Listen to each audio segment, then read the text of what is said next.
नमस्कार विद्यार्थी मित्रांनो, मी प्राध्यापक दीपक बुधवंत, KB रोहमारी कनिष्ठ महाविद्यालय कोपरगाव आपलं सर्वांचं 12वी राज्यशास्त्र या व्हर्च्युअल लेक्चरमध्ये मनपूर्वक स्वागत करत आहे.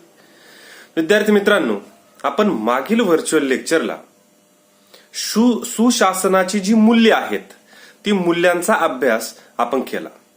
आज आपण सुशासनासाठी पुढाकार आणि भारतातील नागरिक केंद्रित प्रशासन म्हणजे काय हा मुद्दा आपण या ठिकाणी समजून घेणार आहोत. आता स्वातंत्र्य मिळाल्यापासून म्हणजे स्वातंत्र्य आपल्याला जेव्हा मिळालं इंग्रजांपासून त्यानंतरच्या काळामध्ये भारताने समाजवादी आणि कल्याणकारी विकासाचा आराखडा हा निश्चित केला. ते विकासाचं धोरण स्वीकारलं.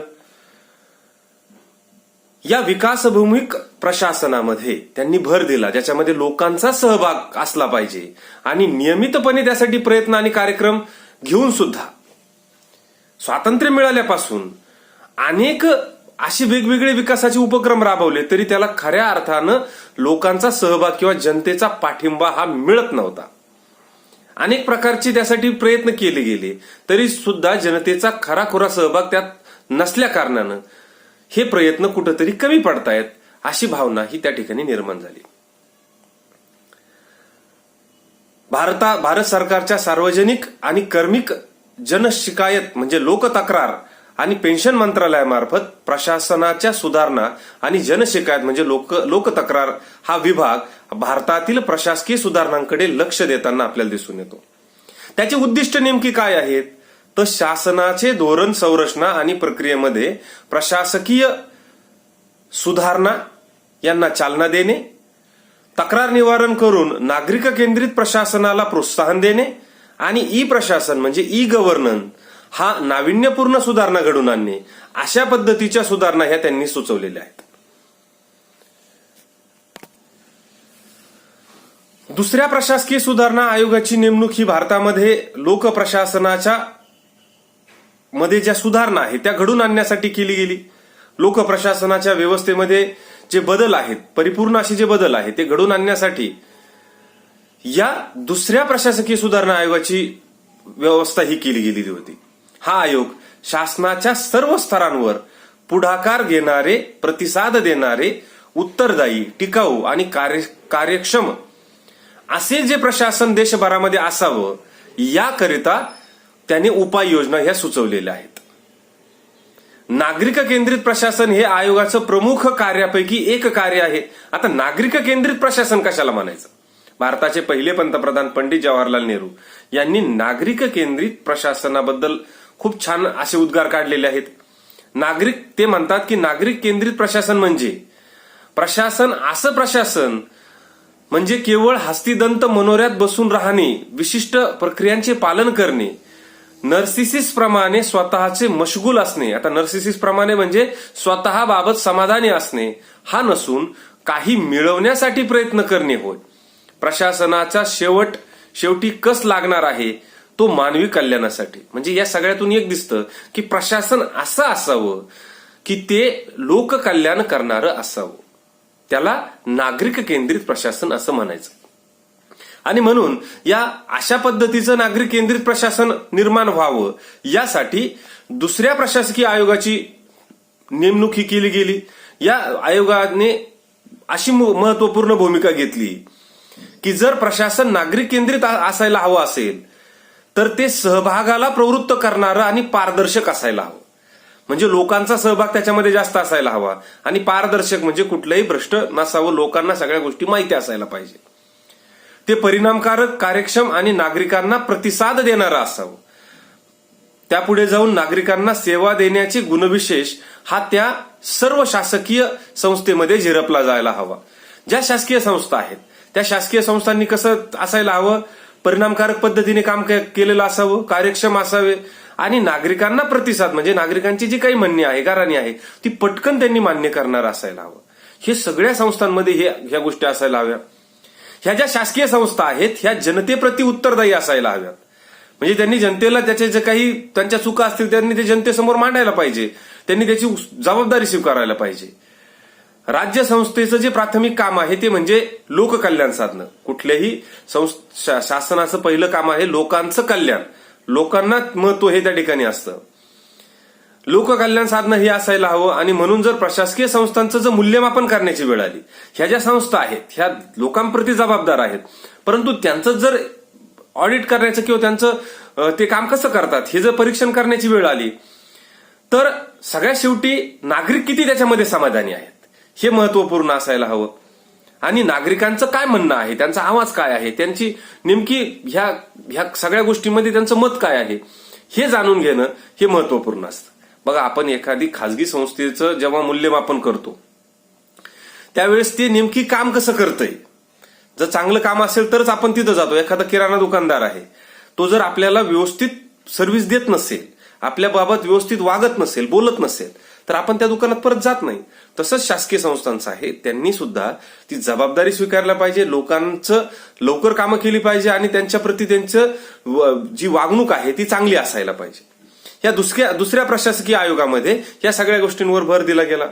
हा जो दुसरा प्रशासकीय आयोग आहे त्यात भारतातील पारंपरिक जे लोकप्रशासन आहे त्यात सुधारणा घडवून आणून हा त्याचा मुख्य उद्देश होता. त्यासाठी त्यांनी काही विशेष मुद्द्यांकडे लक्ष हे दिलं. पहिलं होतं ते म्हणजे उत्तरदायी आणि पारदर्शक शासन. प्रशासन हे कसं असायला पाहिजे, तर ते उत्तरदायी आणि पारदर्शक व्यवस्था त्याच्यामध्ये निर्माण करण्यावर त्याचा भर असायला पाहिजे. त्यांनी ते उत्तरदायित्व स्वीकारलं पाहिजे आणि सगळ्या ज्या गोष्टी आहेत त्या जनतेसमोर आल्या पाहिजे. भ्रष्ट कारभार त्या ठिकाणी नसावा. ज्या सेवा सुविधा देतात त्या सेवा सुविधा देत असताना कुठलाही विलंब होऊ नये, वेळ न लागता पटकन त्यांना सेवा सुविधा दिल्या पाहिजे. ह्या मुद्द्याकडे दुसऱ्या आयोगाने लक्ष दिलं. त्यांचा पुढचा मुद्दा होता तो म्हणजे प्रशासनाला अधिकाधिक परिणामाभिमुख करणं. म्हणजे अनेक ज्या प्रशासकीय प्रक्रिया आहेत त्याचा वापर करण्यावर व अनुकूल आणि सुलभ त्या केल्या जाव्यात. म्हणजे लोकांना सहजासहजी सोपं समजल अशा पद्धतीची त्याची सगळी व्यवस्था असावी. सोप्या पद्धतीने काम करण्याची पद्धत असावी असं त्यातून सांगितलेलं आहे. आणि नागरिक केंद्रित प्रशासन हा मुख्य मुद्दा आपण मांडलेला आहे. म्हणजे दुसऱ्या आयोगानं नागरिक केंद्रित प्रशासनावर भर दिलं. आता कुठल्याही कार्यक्रमाची आखणी करताना किंवा त्याची अंमलबजावणी करत असताना लोकप्रतिनिधी आणि जनता यांचा जास्तीत जास्त सहभाग कसा राहील हे पाहणं हे या लोकप्रशासनासाठी आवश्यक आहे. आणि म्हणून या लोकप्रशासनास काही बदल घडवून आणण्यासाठी, त्याच्यामध्ये सुधारणा घडवून आणण्यासाठी, प्रशासन आणि जनतेतील अंतर कमी करण्यासाठी मोठ्या प्रमाणावर सुधारणा घडवून आणण्यात आल्या आणि त्याचे काही ठळक उपक्रम हे पुढे सांगितलेले आहेत. त्यातला पहिला आहे लोकांना अधिकार देणारे कायदे संमत करणे. जे कायदे करत असतात त्यावेळेस लोकांना जास्त अधिकार असले पाहिजे. बघा, आता लोकांच्या अधिकारासाठी ग्राम समिती नेमलेली असते, ग्रामसभा घेतली जाते आणि कुठलेही महत्वपूर्ण निर्णय हे ग्रामसभेच्या माध्यमातून घेतले जातात. त्याचबरोबर नागरिकांच्या तक्रारी निवारण करण्यासाठी नवीन संस्थात्मक यंत्रणा उभारणे. नागरिकांचे जे काही म्हणणे आहे, प्रश्न आहे ते मांडण्यासाठी अशा विशिष्ट संस्था निर्माण करणं. तिसरं आहे नागरिकांना मिळणाऱ्या सेवांमध्ये सुधारणा व्हाव्या यासाठी त्यांना पोहोचता येईल अशा ठिकाणी कार्यालयाची स्थापना करणं. कार्यालय खूप दुर्गम किंवा लांब नसावं, जवळजवळ कार्यालय असावी अशी व्यवस्था करायची, जेणेकरून लोकांना सहज त्या ठिकाणी जाता येईल, आपली कामं करून घेता येईल. पुढचा आहे नोकरशाहीमुळे होणारा जो विलंब आहे ते टाळण्यासाठी प्रक्रियामध्ये सुलभता आणणं. अनेक वेळेस शासकीय कार्यालयामध्ये एखादा कागद गेला तर तो वर्षानुवर्षे तिथंच पडून राहतो. हा जो विलंब आहे तो टाळण्यासाठी नेमकी काय करता येईल, त्या दोन जे विभाग आहेत, एक कार्यालय म्हणतं आम्ही इथून पाठवलेला आहे, दुसरं कार्यालय म्हणतं आमच्यापर्यंत तो अजून आलेलाच नाही आणि याच्यामध्येच तो कुठंतरी अडकलेला असतो. हे असं होऊ नये म्हणून त्याच्यामध्ये एक समन्वय असावा आणि तो समन्वय घडत असताना प्रत्येकाला जबाबदारी निश्चित करून द्यावी. त्यासाठी सिव्हिल चार्टर हा कायदा आलाय की कुठलं काम किती वेळात झालं पाहिजे, नाही झालं तर त्या विशिष्ट कर्मचाऱ्याला त्याची शिक्षाही होईल. अशा पद्धतीचे वेगवेगळे कायदे यायला लागले. म्हणजे नोकरशाहीमुळे जो विलंब आहे तो टाळता कसा येईल, त्यात सुलभता कशी आणता येईल हे पाहणं आवश्यक आहे. अंतर्गत बाबतीत कार्यक्षमता वाढवण्यासाठी तंत्रज्ञानाचा वापर करणं. नवीन तंत्रज्ञानाचा वापर केला तर हा विलंब आहे तो कमी होईल आणि लोकांना जास्तीत जास्त सुविधा होईल. कार्यालयापर्यंत येण्याची गरज नाही. सगळं काय असेल ते इंटरनेटच्या माध्यमातून कुठलेही अर्ज करणं आणि त्याला मंजुरी सुद्धा इंटरनेटच्या माध्यमातूनच देणं. आज बऱ्यापैकी तशा गोष्टी होत आहेत बघा, की आज तुम्हाला जातीचे दाखले किंवा व्हॅलिडेशन वगैरे सगळं काय होतंय इंटरनेटच्या माध्यमातून मिळतंय. तुम्हाला त्याच्यातच ईमेल येतो आणि त्याच्यामध्ये तुम्हाला सगळे ते सर्टिफिकेट हे मिळत आहेत. चांगली कामगिरी केली आहे अशा कर्मचाऱ्यांना सन्मानित करणं. ज्यावेळेस हे होत असतं तेव्हा जे चांगलं काम करतात त्यांच्या पाठीवर शाबासकीची थाप मिळणं हे आवश्यक असतं आणि अशा चांगल्या कर्मचाऱ्यांना वेगवेगळ्या माध्यमातून सन्मानित करणं हे सुद्धा आवश्यक असतं. संस्थातील अंतर्गत शिस्त पालन करणं, ज्या संस्था आहेत वेगवेगळ्या त्यांच्यामध्ये एक शिस्त निर्माण करणं, कामाची एक पद्धती ठरवून देणं, त्यासाठी नियमन आणि नियंत्रण करणं आणि सार्वजनिक कार्यक्रम आयोजित करणं, वेगवेगळे सार्वजनिक कार्यक्रम आयोजित करणं, अशा माध्यमातून जर कामं केली तर सुशासन त्या ठिकाणी निर्माण होऊ शकतं, नागरिक केंद्रित प्रशासन निर्माण होऊ शकतं आणि त्यासाठी दुसऱ्या प्रशासकीय आयोगाने या सुधारणा सांगितल्या आणि त्या सुधारणा याचे ठळक जे काही उपक्रम आहेत ते सुद्धा त्या ठिकाणी सांगितलेले आपल्याला दिसून येतात. अशा पद्धतीने सुशासनाकडे वाटचाल करण्यासाठी काय करता येईल हे सगळे मुद्दे हे आपण या ठिकाणी अभ्यासलेले आहेत. त्याचा पुढचा टप्पा आपण नंतर अभ्यासणार आहोत.